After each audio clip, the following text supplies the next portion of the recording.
ಓಂ ಶಾಂತಿ. ನಮಸ್ಕಾರ ಅಣ್ಣಂದಿರೇ, ಅಕ್ಕಂದಿರೇ. ಇವತ್ತು 28ನೇ ಜನವರಿ 2026ರ ಮುರಳಿಯ ಮಂಥನ ಮಾಡೋಣ ಬನ್ನಿ. ಇಂದಿನ ಮುರಳಿಯ ಸಾರಾಂಶದಲ್ಲಿ ಬಾಬಾ ಒಂದು ಅದ್ಭುತವಾದ ಭರವಸೆಯನ್ನು ಕೊಟ್ಟಿದ್ದಾರೆ. ಮಧುರ ಮಕ್ಕಳೇ, ನೀವು ಮಕ್ಕಳನ್ನು ವಿಶ್ವದ ಮಾಲೀಕರನ್ನಾಗಿ ಮಾಡಲು ಅತಿ ಪ್ರಿಯ ಶಿವತನ್ನೆಯೂ ಬಂದಿದ್ದಾರೆ. ನೀವು ಅವರ ಶ್ರೀಮತದಂತೆ ನಡೆಯಿರಿ. ಈ ಒಂದು ವಾಕ್ಯವನ್ನು ಕೇಳಿದಾಗ ಎಷ್ಟು ದೊಡ್ಡ ಭರವಸೆ ಸಿಗುತ್ತೆ ಅಲ್ವಾ? ಖಂಡಿತ. ಆದರೆ ಜೊತೆಗೆ ಒಂದು ಪ್ರಶ್ನೆನೂ ಬರುತ್ತೆ. ಶ್ರೀಮತದಂತೆ ನಡೆಯಿರಿ ಅಂದರೆ ಕೇವಲ ಕೆಲವು ನಿಯಮಗಳನ್ನ ಪಾಲಿಸೋದಷ್ಟೇನಾ, ಅಥವಾ ಅದರ ಅರ್ಥ ಇನ್ನೂ ಆಳವಾಗಿದೆಯಾ? ಬಹಳ ಸುಂದರವಾದ ಪ್ರಶ್ನೆ. ನೋಡಿ, ಶ್ರೀಮತ ಅಂದ್ರೆ ಅದೊಂದು ನಿಯಮಗಳ ಪಟ್ಟಿ ಅಂತ ಅನ್ಕೋಬಾರದು. ಅದೊಂದು ದಿವ್ಯ ದಿಕ್ಸೂಚಿ. ಹೌದು. ನಮ್ಮ ಜೀವನದ ಪ್ರತಿಯೊಂದು ಹೆಜ್ಜೆಯಲ್ಲೂ, ಪ್ರತಿಯೊಂದು ಸಂದರ್ಭದಲ್ಲೂ ನಮ್ಮನ್ನ ಉನ್ನತ ಸ್ಥಿತಿಗೆ ಹೇಗೆ ಕೊಂಡೊಯ್ಬೇಕು ಅನ್ನೋ ಮಾರ್ಗದರ್ಶನ ಅದು. ನೀವೇ ಯೋಚನೆ ಮಾಡಿ, ತಂದೆಯೇ ನಮ್ಮನ್ನ ವಿಶ್ವದ ಮಾಲೀಕರನ್ನಾಗೆ ಮಾಡೋಕೆ ಬಂದಿದ್ದಾರೆ ಅಂದ್ಮೇಲೆ ಆ ಗುರಿಯನ್ನ ತಲುಪಿಸೋ ದಾರಿಯನ್ನು ಅವರೇ ತಾನೇ ತೋರಿಸ್ಬಿಟ್ಟು, ಆ ದಾರಿಯೇ ಶ್ರೀಮತ. ಸರಿ, ನಾವು ಲೌಕಿಕದಲ್ಲಿ ಯಶಸ್ವಿ ವ್ಯಕ್ತಿಗಳ ಸಲಹೆ ತಗೊಳ್ತೀವಲ್ಲ, ಹಾಗೆ? ನಿಜ. ಈ ಒಂದು ಸ್ಪಷ್ಟತೆ ಇಲ್ಲದೇನೆ ಜಗತ್ತಿನಲ್ಲಿ ಇಷ್ಟೆಲ್ಲ ಗೊಂದಲ ಸೃಷ್ಟಿಯಾಗಿರೋದು. ಆಕ್ಚುಲಿ ಇದೇ ವಿಷಯಕ್ಕೆ ಸಂಬಂಧಪಟ್ಟ ಹಾಗೆ ಇಂದಿನ ಮುರಳಿಯಲ್ಲೊಂದು ಪ್ರಶ್ನೆ ಇದೆ ನೋಡಿ. ಪರಮಾತ್ಮನ ಬಗ್ಗೆ ಮನುಷ್ಯರು ಹೇಗೆ ಪರಸ್ಪರ ವಿರುದ್ಧವಾದ ಮಾತುಗಳನ್ನು ಹೇಳ್ತಾರೆ ಅಂತ ಬಾಬಾ ಕೇಳಿದ್ದಾರೆ. ಇದು ಕೇವಲ ಒಂದು ಸೈದ್ಧಾಂತಿಕ ಪ್ರಶ್ನೆ ಅಲ್ಲ. ಭಕ್ತಿ ಮಾರ್ಗದಲ್ಲಿ ನಾವೆಲ್ಲರೂ ಈ ಗೊಂದಲದ ಸುಳಿಯಲ್ಲಿ ಸಿಕ್ಕಾಕೊಂಡಿದ್ವಿ. ಖಂಡಿತವಾಗಿಯೂ. ಅದಕ್ಕೆ ಬಾಬಾ ಎಷ್ಟು ಸ್ಪಷ್ಟವಾಗಿ ಉತ್ತರ ಕೊಟ್ಟಿದ್ದಾರೆ. ಒಂದ್ ಕಡೆ ಭಕ್ತರು ಪರಮಾತ್ಮನನ್ನ ಅಖಂಡ ಜ್ಯೋತಿ ಸ್ವರೂಪ ಅಂತಾರೆ. ಅಂದ್ರೆ ಆತನಿಗೊಂದು ರೂಪ ಇದೆ, ಅದು ಜ್ಯೋತಿಯ ರೂಪ. ಇನ್ನೊಂದ್ ಕಡೆ ಆತ ನಾಮರೂಪದಿಂದ ಭಿನ್ನ ಅಂತಾನೂ ಹೇಳ್ತಾರೆ. ಹೌದು. ಅಂದ್ರೆ ಹೆಸರೂ ಇಲ್ಲ, ರೂಪಾನೂ ಇಲ್ಲ ಅಂತ. ಎಕ್ಸಾಕ್ಟ್ಲಿ. ಒಂದೇ ಉಸಿರಿನಲ್ಲಿ ಎರಡು ವಿರುದ್ಧವಾದ ಮಾತುಗಳು. ಜ್ಯೋತಿ ಅಂದಮೇಲೆ ಅದಕ್ಕೊಂದು ಆಕಾರ ಇದ್ದೇ ಇರುತ್ತೆ. ಅದು ನಿರಾಕಾರ ಆಗೋಕೆ ಹೇಗೆ ಸಾಧ್ಯ? ಇದೇ ಗೊಂದಲದಿಂದ ಏನಾಗುತ್ತೆ ಅಂದ್ರೆ ಬುದ್ಧಿಯೋಗ ಅಲಿಯೋಕೆ ಶುರುವಾಗತ್ತೆ. ಸರಿ, ಯಾರನ್ನ ನೆನಪು ಮಾಡಬೇಕು, ಯಾರ ಗುಣ ಹಾಡಬೇಕು ಅನ್ನೋ ನಿಖರತೆ ಇರೋದಿಲ್ಲ. ತಂದೆಯೇ ಬಂದು ತಮ್ಮ ಸತ್ಯ ಪರಿಚಯ ಅಂದ್ರೆ ನಾನು ಜ್ಯೋತಿರ್ಬಿಂದು ಸ್ವರೂಪ, ನನ್ನ ಹೆಸರು ಶಿವ ಅಂತ ತಿಳಿಸಿದಾಗಲೇ ಆವಾಗಲೇ ನಮ್ಮ ಬುದ್ಧಿ ಒಂದ್ ಕಡೆ ಸ್ಥಿರ ಆಗೋದು. ಹೌದು, ಯೋಗದಲ್ಲಿ ಶಕ್ತಿ ತುಂಬೋಕೆ ಸಾಧ್ಯವಾಗೋದು. ಆ ಒಬ್ಬನ ಜೊತೆ ಸಂಬಂಧ ಜೋಡಿಸಿದಾಗಲೇ ನಾವು ಪಾವನರಾಗೋದು. ಈ ಸ್ಪಷ್ಟತೆ ಅನ್ನೋದೇ ನಮ್ಮ ಆಧ್ಯಾತ್ಮಿಕ ಪಯಣದ ಅಡಿಪಾಯ. ಇದರ ಆಧಾರದ ಮೇಲೆ ಇವತ್ತಿನ ಮುರಳಿಯ ಕೆಲವು ಮುಖ್ಯ ಅಂಶಗಳ ಆಳವಾದ ಮಂಥನ ಮಾಡೋಣ ಬನ್ನಿ. ಮೊದಲನೇದಾಗಿ ಬಾಬಾ ನಮ್ಗೆ ಇಬ್ಬರು ತಂದೆಯರ ಬಗ್ಗೆ ನೆನ್ಪಿಸ್ತಾರೆ. ಈ 84 ಜನ್ಮಗಳ ಚಕ್ರದಲ್ಲಿ ನಮ್ಗೆ 84 ಬೇರೆ ಬೇರೆ ಲೌಕಿಕ ಅಂದ್ರೆ ಶಾರೀರಿಕ ತಂದೆಯರು ಸಿಕ್ಕಿದ್ದಾರೆ. ಆದ್ರೆ ನಮ್ಮ ಆತ್ಮಿಕ, ನಮ್ಮ ಪಾರಲೌಕಿಕ ತಂದೆ ಒಬ್ರೇ, ನಿರಾಕಾರಿ ಶಿವ ಪರಮಾತ್ಮ. ಈ ವಿಷಯ ಕೇಳೋಕೆ ಸರಳ ಅನ್ಸಿದ್ರೂ ಇದರ ಅನುಭವ ಇದೆಯಲ್ಲ, ಬಹಳ ಆಳವಾದ್ದು. ಲೌಕಿಕ ತಂದೆಯ ಪ್ರೀತಿ ಆ ಒಂದು ಜನ್ಮಕ್ಕೆ ಮಾತ್ರ ಸೀಮಿತ. ಹೌದು. ಆದರೆ ಪಾರಲೌಕಿಕ ತಂದೆಯ ಜೊತೆಗಿನ ನಮ್ಮ ಸಂಬಂಧ ಅವಿನಾಶಿ. ನಾವು ಸತ್ಯಯುಗದಲ್ಲಿ ಸುಖದಲ್ಲಿ ಮುಳುಗಿ ಅವರನ್ನ ಮರಿತೀವಿ. ಆಗ ನೆನಪು ಮಾಡೋ ಅವಶ್ಯಕತೆನೇ ಇರೋದಿಲ್ಲ. ಸರಿ. ಕಲಿಯುಗದಲ್ಲಿ ದುಃಖದಲ್ಲಿ ಮುಳುಗಿ ಅವ್ರು ಯಾರು ಅನ್ನೋದನ್ನೇ ಮರ್ತುಬಿಡ್ತೀವಿ. ಆದರೆ ಈಗ ಈ ಸಂಗಮ ಯುಗದಲ್ಲಿ ಆ ಪ್ರೀತಿಯ ತಂದೆ ಮತ್ತೆ ನಮ್ಮ ನಿಜವಾದ ಮನೆಗೆ, ಶಾಂತಿಧಾಮಕ್ಕೆ ಕರ್ಕೊಂಡೋಗಕ್ ಬಂದಿದ್ದಾರೆ. ಇದೊಂದು ರೀತಿ ಘರ್ವಾಪ್ಸಿ ಅಲ್ವಾ? ಖಂಡಿತ, ಅದೇ ಪದ. ಹೌದು. ಈಗ ಎರಡನೇ ಅಂಶಕ್ಕೆ ಬರೋಣ. ಇಲ್ಲಿ ಬಾಬಾ ನಮ್ಮ ಆತ್ಮದ ಸಂಪೂರ್ಣ ಪಯಣವನ್ನ ಒಂದು ಸುಂದರವಾದ ಚಿನ್ನದ ಉದಾಹರಣೆ ಕೊಟ್ಟು ವಿವರಿಸ್ತಾರೆ. ಸತ್ಯಯುಗದಲ್ಲಿ ನಮ್ಮ ಆತ್ಮ 24 ಕ್ಯಾರೆಟ್ ಶುದ್ಧ ಚಿನ್ನದ ಹಾಗೆ, ಸತೋಪ್ರಧಾನ್, ಸಂಪೂರ್ಣ ನಿರ್ವಿಕಾರಿ, ಪವಿತ್ರ. ಆಮೇಲೆ ತ್ರೇತಾಯುಗದಲ್ಲಿ ಬೆಳ್ಳಿ, ದ್ವಾಪರದಲ್ಲಿ ತಾಮ್ರ, ಹೀಗಾಗ್ತಾ ಬಂದು ಈಗ ಕಲಿಯುಗದ ಅಂತ್ಯದಲ್ಲಿ ಆತ್ಮ ಸಂಪೂರ್ಣ ಪತಿತ, ಅಂದ್ರೆ ಕಪ್ಪು ಕಬ್ಬಿಣದ ಸಮಾನ ಆಗಿದೆ. ಇಲ್ಲಿ ಕಬ್ಬಿಣ ಅಂತ ಹೇಳಿದಾಗ ಅದ ಅರ್ಥ ಕೇವಲ ಶಕ್ತಿಹೀನತೆ ಅಂತ ಅಲ್ವಾ? ಇಲ್ಲ. ಕಬ್ಬಿಣಕ್ಕೆ ಹೇಗೆ ಸುಲಭವಾಗಿ ತುಕ್ಕು ಹಿಡಿಯುತ್ತೋ ಹಾಗೆ ನಮ್ಮ ಆತ್ಮಕ್ಕೆ ಕಾಮ, ಕ್ರೋಧ, ಲೋಭ ಅನ್ನೋ ವಿಕಾರಗಳ ತುಕ್ಕು ಹಿಡಿದ್ಬಿಟ್ಟಿದೆ. ಸರಿಯಾದ ಹೋಲಿಕೆ. ಈ ತುಕ್ಕು ನಮ್ಮ ಮೂಲ ಸ್ವರೂಪವಾದ ಶಾಂತಿ, ಪ್ರೀತಿಯನ್ನ ಮರೆಮಾಡಿ ಸಂಬಂಧಗಳಲ್ಲಿ ಘರ್ಷಣೆಯನ್ನ ಸೃಷ್ಟಿ ಮಾಡ್ತದೆ. ಅತ್ಯುತ್ತಮವಾಗಿ ಹೇಳಿದ್ರೆ, ಆ ತುಕ್ಕನ ನಾವಾಗಿಯೇ ತೆಗೆಯೋಕ್ಕಾಗಲ್ಲ. ಅದಕ್ಕೆ ಒಬ್ಬ ನುರಿತ ಅಕ್ಕಸಾಲಿಗ ಬೇಕು. ಆ ಅಕ್ಕಸಾಲಿಗನೇ ಶಿವತಂದೆ. ಹೌದು. ಅವರು ಈಗ ಜ್ಞಾನ ಮತ್ತು ಯೋಗ ಅನ್ನೋ ಅಗ್ನಿಯ ಮೂಲಕ ನಮ್ಮ ಆತ್ಮಕ್ಕೆ ಹಿಡಿದಿಲೋ ವಿಕಾರಗಳೆಂಬ ತುಕ್ಕನ್ನ ತೆಗೆದು ನಮ್ಮನ್ನ ಮತ್ತೆ 24 ಕ್ಯಾರೆಟ್ ಶುದ್ಧ ಚಿನ್ನವಾಗಿ ಮಾಡ್ತಾ ಇದ್ದಾರೆ. ನೋಡಿ, ಚಿನ್ನಕ್ಕೆ ತಾನು ಶುದ್ಧ ಆಗ್ಬಲ್ಲೆ ಅಂತ ನಂಬಿಕೆ ಇರಬೇಕಾಗಿಲ್ಲ. ಅಕ್ಕಸಾಲಿಗನಿಗೆ ಆ ಜ್ಞಾನ, ಆ ಶಕ್ತಿ ಇರುತ್ತೆ. ನಮ್ಮ ಕೆಲ್ಸ ಇಷ್ಟೇ, ನಮ್ಮನ್ನ ಸಂಪೂರ್ಣವಾಗಿ ಆ ಜ್ಞಾನ ಯೋಗ ಅನ್ನೋ ಅಗ್ನಿಗೆ ಒಪ್ಪಿಸ್ಕೊಡೋದು.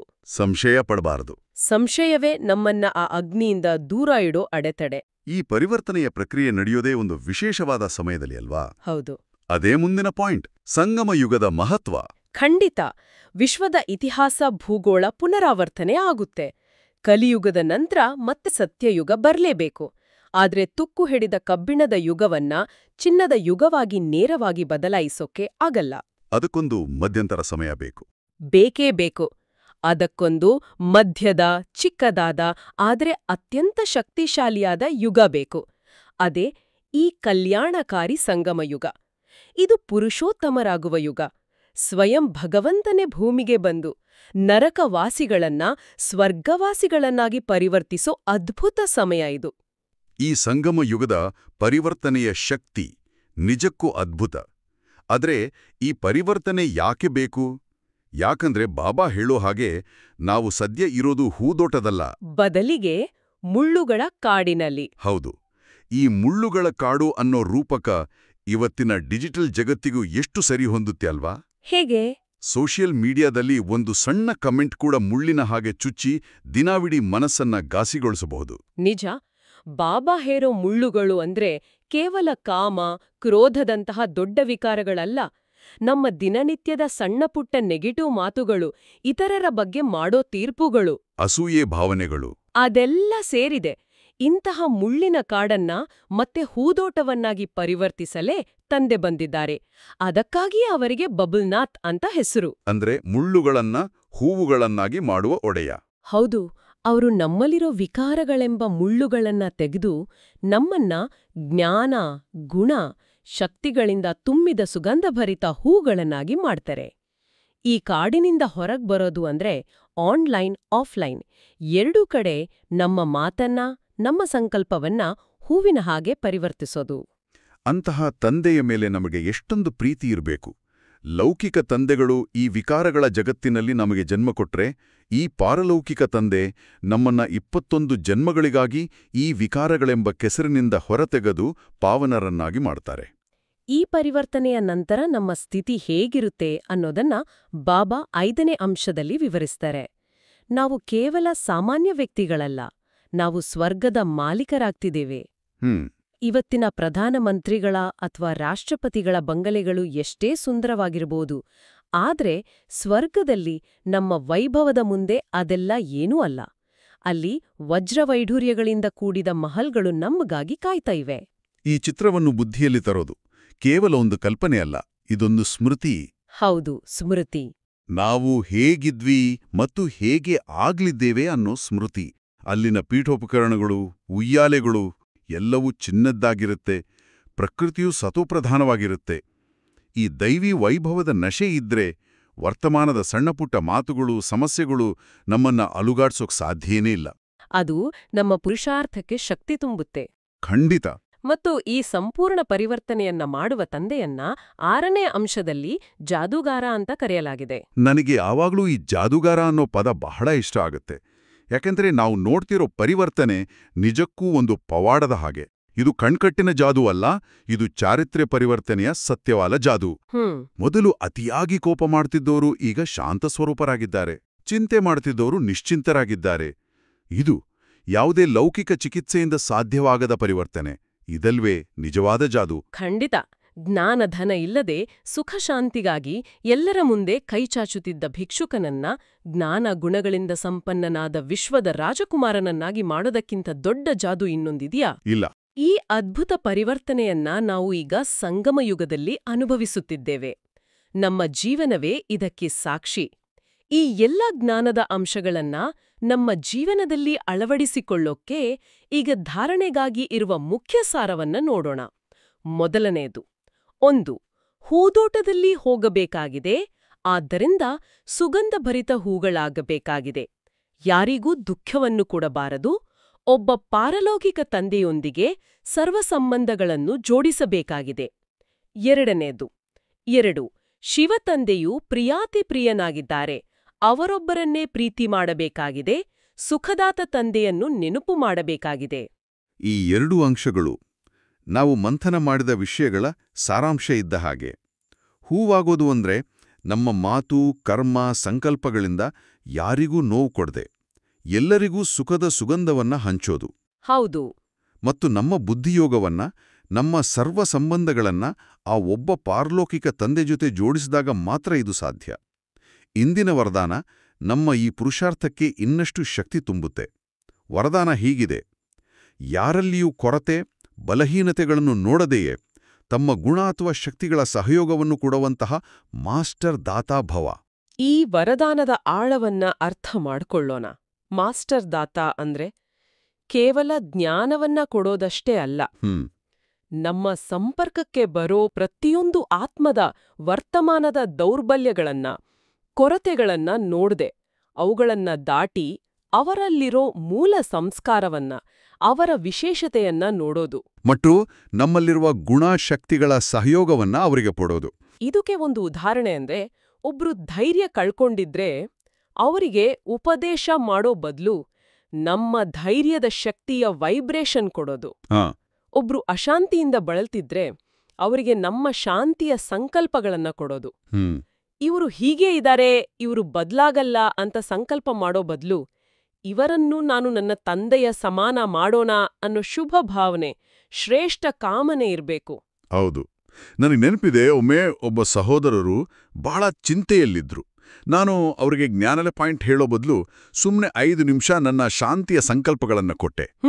ನಂತರ ಅವರು ಹೇಳಿದ್ರು, ಏನೋ ಗೊತ್ತಿಲ್ಲ, ನಿಮ್ ಜೊತೆ ಮಾತಾಡಿದ್ಮೇಲೆ ಮನಸ್ಸು ಹಗುರ ಆಯ್ತು ಅಂತ. ಅದೇ ನಿಜವಾದ ಸಹಯೋಗ ಕೊಡೋದಲ್ವಾ? ಖಂಡಿತ. ದಾನ ಮಾಡೋದ್ರಲ್ಲೇ ನಮ್ಮ ಪ್ರಾಪ್ತಿ ಅಡಗಿದೆ. ಇಂದಿನ ಸ್ಲೋಗನ್ ಕೂಡ ಇದೇ ಭಾವನೆಯನ್ನ ಮುಂದುವರಿಸುತ್ತೆ. ಮನಸಾ ವಾಚಾ ಕರ್ಮಣ ಸೇವೆಯನ್ನು ಮಾಡುವರೆ ನಿರಂತರ ಸೇವಾಧಾರಿಯಾಗಿದ್ದಾರೆ. ಅವರ ಪ್ರತಿ ಶ್ವಾಸದಲ್ಲಿ ಸೇವೆಯು ಸಮಾವೇಶವಾಗಿರುತ್ತೆ. ನಿರಂತರ ಸೇವೆ ಇದು ನಾವು ಮಾಡೋ ಒಂದು ಚಟುವಟಿಕೆ ಅಲ್ಲ, ಅದೊಂದು ನಮ್ಮ ಅಸ್ತಿತ್ವದ ಭಾಗ ಆಗ್ಬೇಕು. ನಮ್ಮ ಪ್ರತಿಯೊಂದು ಸಂಕಲ್ಪ ಅಂದ್ರೆ ಮನಸಾ ಸೇವೆ. ಹೌದು. ನಮ್ಮ ಪ್ರತಿಯೊಂದು ಮಾತು ಅಂದ್ರೆ ವಾಚಾ ಸೇವೆ. ಮತ್ತು ನಮ್ಮ ಪ್ರತಿಯೊಂದು ಕರ್ಮ ಅಂದ್ರೆ ಕರ್ಮಣಾ ಸೇವೆ. ಇವೆಲ್ಲವೂ ವಿಶ್ವ ಕಲ್ಯಾಣದ ನಿಮಿತ್ತವಾಗಿರಬೇಕು. ಸೇವೆ ಅನ್ನೋದು ಒಂದು ಕೆಲ್ಸ ಆಗದೆ ನಮ್ಮ ಉಸಿರಾಟದಷ್ಟೇ ಸಹಜವಾದಾಗ ನಾವು ನಿಜವಾದ ನಿರಂತರ ಸೇವಾಧಾರಿಗಳಾಗ್ತಿವೆ. ಆಗ ನಾವು ಎಲ್ಲೇ ಇರ್ಲಿ, ನಮ್ಮ ಇರುವಿಕೆಯೇ ಒಂದು ಸೇವೆಯಾಗ್ಬಿಡುತ್ತೆ. ನಮ್ಮ ಮೂಲಕ ವಾಯುಮಂಡಲ ಪಾವನವಾಗತ್ತೆ. ಅದೆಷ್ಟೋ ಆತ್ಮರಿಗೆ ಶಕ್ತಿ ಸಿಗತ್ತೆ. ಈಗ ಬಾಬಾವರ ಅವ್ಯಕ್ತ ಸೂಚನೆಗಳು. ಇವು ಈ ತಿಂಗಳ ಪುರುಷಾರ್ಥಕ್ಕೆ ವಿಶೇಷ ಮಾರ್ಗದರ್ಶನ. ಈ ಅವ್ಯಕ್ತ ಮಾಸದಲ್ಲಿ ಬಂಧನ ಮುಕ್ತರಾಗಿ ಜೀವನ ಮುಕ್ತ ಸ್ಥಿತಿಯ ಅನುಭವ ಮಾಡಿರಿ. ಮೊದಲು ನಿಮ್ಮ ದೇಹದಿಂದ, ದೇಹದ ಸಂಬಂಧಗಳಿಂದ, ಹಳೆಯ ಜಗತ್ತಿನ ಸ್ಮೃತಿಯಿಂದ ಮುಕ್ತರಾಗಿರಿ. ಈ ಮುಕ್ತಿಯ ಸ್ಥಿತಿಯನ್ನು ಅನುಭವಿಸಿದಾಗ ಸ್ವತಃ ಜೀವನ ಮುಕ್ತಿಯ ಅನುಭವ ದೊರೆಯುತ್ತದೆ. ಆದ್ದರಿಂದ ಪರಿಶೀಲನೆ ಮಾಡಿರೆ ಜೀವನದಲ್ಲಿ ಇದ್ದರೂ ದೇಹ ಸಂಬಂಧ ಮತ್ತು ಹಳೆಯ ಪ್ರಪಂಚದ ಆಕರ್ಷಣೆಯಿಂದ ಎಷ್ಟರ ಮಟ್ಟಿಗೆ ಮುಕ್ತರಾಗಿದ್ದೀರಿ. ಈಗ ನಾವು ಕೆಲವು ಕ್ಷಣ ಬಾಬಾವರ ನೆನಪಿನಲ್ಲಿ ಆಳವಾಗಿ ಹೋಗೋಣ. ನಾವು ಹೇಳುವ ಪ್ರತಿಯೊಂದು ಸ್ವಾಮಾನವನ್ನು ನಿಮ್ಮ ಮನಸ್ಸಿನಲ್ಲಿ ಆಳವಾಗಿ ಅನುಭವ ಮಾಡಿ. 1. ನಾನು ನಿರಾಕಾರ ಪರಮಪಿತ ಪರಮಾತ್ಮನ ಅತೀ ಪ್ರಿಯ ಸಂತಾನನಾಗಿದ್ದೇನೆ. 2. ನಾನು ಮುಳ್ಳುಗಳ ಕಾಡಿನಲ್ಲಿದ್ದರೂ ಸುಗಂಧ ಬೀಡುವ ದಿವ್ಯ ಹೂವಾಗಿದ್ದೇನೆ. 3. ನಾನು ಸರ್ವ ಆತ್ಮರಿಗೂ ಗುಣ ಮತ್ತು ಶಕ್ತಿಗಳ ಸಹಯೋಗ ನೀಡುವ ಮಾಸ್ಟರ್ ದಾತಾ ಆಗಿದ್ದೇನೆ. 4. ನಾನು ಗುಣ ಮತ್ತು ಶಕ್ತಿಗಳನ್ನು ದಾನ ಮಾಡುವ ಮಾಸ್ಟರ್ ದಾತ ಆಗಿದ್ದೇನೆ. 5. ನಾನು ಪ್ರತಿ ಶ್ವಾಸದಲ್ಲಿಯೂ ಸೇವೆ ಮಾಡುವ ನಿರಂತರ ಸೇವಾಧಾರಿಯಾಗಿದ್ದೇನೆ. 6. ನಾನು ಇತರರ ಬಲಹೀನತೆಯನ್ನು ನೋಡದೆ ಅವರನ್ನು ತಂದೆಗೆ ಸಮಾನ ಮಾಡುವ ಶುಭಚಿಂತಕ ಆತ್ಮನಾಗಿದ್ದೇನೆ. 7. ನಾನು ದೇಹ ಮತ್ತು ಹಳೆಯ ಪ್ರಪಂಚದ ಆಕರ್ಷಣೆಯಿಂದ ಮುಕ್ತವಾಗಿರುವ ಜೀವನ ಮುಕ್ತ ಆತ್ಮ. 8. ನಾನು ಅವಿನಾಶಿ ರುದ್ರಜ್ಞಾನಜ್ಞದ ರಕ್ಷಕನಾಗಿದ್ದೇನೆ. ಅಣ್ಣಂದಿರೆ, ಅಕ್ಕಂದಿರೆ, ಈ ಮುರಳಿಯನ್ನು ಇಡೀ ದಿನದಲ್ಲಿ ಅನೇಕ ಬಾರಿ ರಿವೈಸ್ ಮಾಡೋಣ. ಬಾಬಾರವರು ಕೊಟ್ಟಿರುವ ಶ್ರೇಷ್ಠ ಸ್ವಮಾನದಲ್ಲಿ ಸ್ಥಿತರಾಗೋಣ. ಬಾಬಾ ಕಲಿಸಿದ ಡ್ರಿಲ್ ಮಾಡೋಣ ಮತ್ತು ಯಾವಾಗಲೂ ಫೈನಲ್ ಪೇಪರ್ ಪಾಸ್ ಮಾಡಲು ಎವರ್ ರೆಡಿಯಾಗಿರೋಣ. ನಿಮ್ಮ ಜೀವನ ಅತ್ಯುತ್ತಮವಾಗಲಿ ಎಂದು ಸದಾ ಹಾರೈಸುತ್ತೇವೆ. ಒಳ್ಳೆಯದು. ಓಂ ಶಾಂತಿ.